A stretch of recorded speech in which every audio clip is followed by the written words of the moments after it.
चतुर्थी यानी गणेश जी का जन्मदिन है आज, समझे आप। और खासकर ये जो त्योहार मनाया जाता है ये हमारे महाराष्ट्र कर्नाटक में बड़ी धूमधाम से मनाया जाता है। इसके पीछे पौराणिक कथा ये है कि एक बार भगवान शंकर जो थे ध्यान करने के लिए चले गए थे और माँ पार्वती जो थी उनका मन नहीं लग रहा था, वो उदास उदास रहती थी। तो बैठे बैठे वो अपने शरीर से ऐसे मैल छुटाती है, उसको कलेक्ट करती है और वहीं की जो मिट्टी होती है उस मिट्टी से मूर्त बनाती है, जिससे बच्चे की मूर्त बन जाती है और फिर वो अपनी शक्ति से उसमें प्राण डाल देती है। तो वो उसे अपने पुत्र का नाम देती है, उसका नाम रखती है विनायक। विनायक इतना आज्ञाकारी होता है कि जो उनकी माँ कह देती है उन्हीं को ही मानते हैं। एक बार माँ पार्वती स्नान करने के लिए जाती हैं तो विनायक से कहकर जाती है कि बेटा मैं अंदर स्नान के लिए जा रही हूँ, कोई भी आए उसे अंदर आने नहीं देंगे। तो कहते हैं जी माता जैसी आपकी आज्ञा। क्या होता है कि अचानक भगवान शंकर तपस्या करके वापस आते हैं, उनके गण भी होते हैं, तो वो माँ पार्वती से मिलना चाहते हैं लेकिन विनायक उन्हें जाने नहीं देते। धीरे धीरे बात इतनी बढ़ जाती है कि क्रोध में आकर भगवान शंकर उनका गला काट देते हैं। उनको ये नहीं पता था कि ये मेरा ही पुत्र है।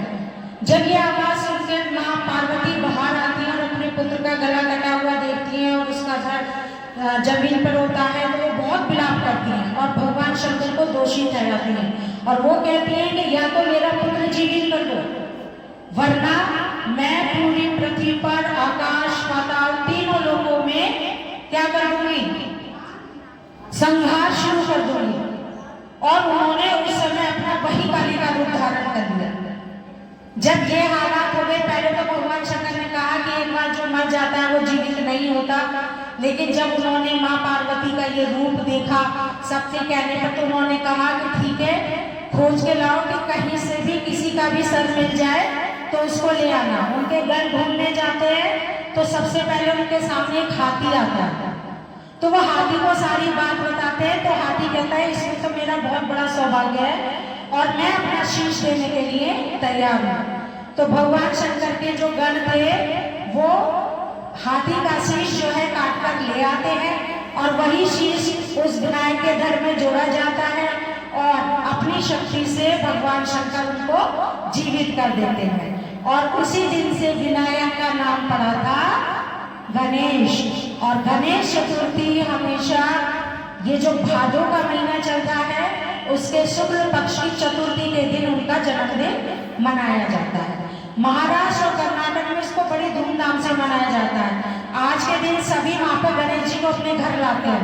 मान्यता यह है कि हम भगवान गणेश जो है 10 दिन के लिए अपनी माँ पार्वती से दूर होते हैं और वो सबके घरों में विराजते हैं और वो लोग अपनी अपनी मनोकामनाएं मांगते हैं भगवान गणेश से और उनकी पूजा अर्चना पर डे करते हैं और 10वें दिन उनका विसर्जन होता है। विसर्जन में उनको उनकी माँ से मिलने के लिए भेज दिया जाता है।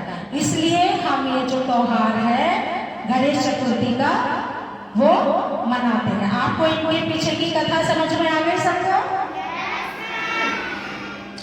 इसके बाद हम जो पूजन करेंगे उसमें एक श्लोक है जिसपे लड़कियां परफॉर्मेंस भी करेंगे, लेकिन मैं पहले सुना देती हूँ।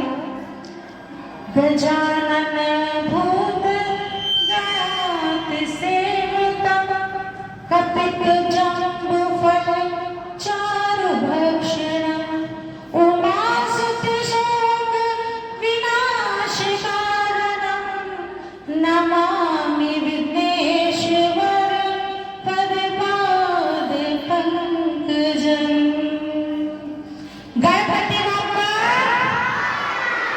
गणपति बाप्पा। और मैं आप सबसे रिक्वेस्ट